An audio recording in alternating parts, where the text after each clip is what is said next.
My wife brought her lover in our bedroom. But it turned into a brutal confrontation. I never imagined that the woman I vowed to spend my life with, the woman who once cried tears of joy at our wedding, would one day bring another man into our bedroom. But that's exactly what happened. And that night, everything changed. It was a Saturday evening, the kind of night that used to mean movie marathons, cheap pizza, and laughter echoing off our walls. But lately, things between Emma and me had been off. She was distant, distracted. Always on her phone. Late nights at work meetings, and a new perfume scent that I hadn't bought her. My gut whispered that something wasn't right, but my heart refused to believe it. After all, this was Emma, my wife, my best friend, the woman I trusted with everything. That night, I told her I wasn't feeling well and would be staying home. She kissed my cheek and said she was heading to meet her friend for coffee. I smiled and nodded, pretending to believe her, but as soon as the door closed, I turned off all the lights, sat quietly in the dark, and waited. An hour later, I heard her car pull up. My stomach dropped when I heard two car doors slam. Two sets of footsteps approached. The front door creaked open. My pulse thundered in my ears. Then I heard her laugh, that same sweet laugh that once melted me, now shared with someone else. They stumbled into the hallway, whispering, giggling, and then into our bedroom. My bedroom. I froze. For a moment, I didn't know if I wanted to scream, cry, or walk out and never look back. But then anger, cold, raw anger, began to build. My hands trembled. My breathing grew shallow. And just as I was about to lose control, I heard his voice.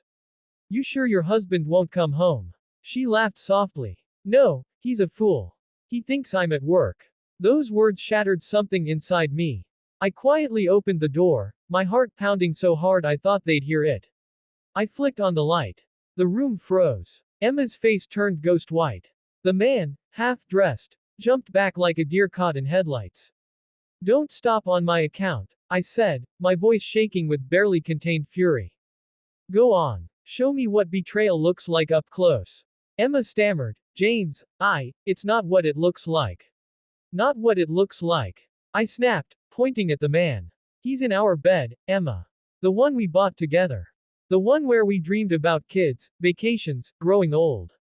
The man tried to speak, but I cut him off. "You. Get out." He grabbed his shirt and shoes and practically sprinted out the door. But I wasn't done. Emma began to cry, reaching for me, but I stepped back. "Don't. You don't get to cry. You did this. I'm sorry." She sobbed. "It was a mistake. I don't even know why I." "Stop lying," I interrupted. "You knew exactly why. You wanted more attention, more excitement, something new. And you thought I'd never find out." Silence filled the room, heavy and suffocating. I looked around, at the bed, the photos on the wall, the life we'd built, and realized that every memory we had just became tainted. But as angry as I was, I didn't hit her. I didn't yell anymore. Instead, I said quietly, "You've destroyed everything, Emma. I hope he was worth it." And I walked out. That night, I checked into a motel. Alone, staring at the ceiling, I replayed everything, the laughter, the lies, the nights I stayed late to make her life easier while she was out with him. The pain cut deep, but beneath the anger, something else started to grow, clarity. Over the next few weeks, I focused on myself. I hit the gym again, started running, picked up old hobbies, and reconnected with friends I drifted from. Every day hurt less than the last.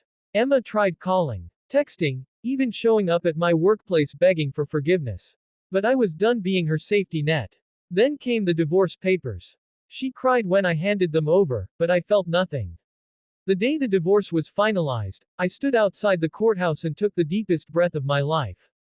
For the first time in years, I felt free. Months later, I learned through a mutual friend that the man she cheated with had left her. She was alone, miserable, and drowning in regret. But by then, I had moved on, not with another woman, but with myself. The night she betrayed me could have broken me. It almost did. But instead, it became the spark that reignited who I truly was. So to anyone who's ever been betrayed, remember this. Sometimes, life tears you apart so it can rebuild you stronger.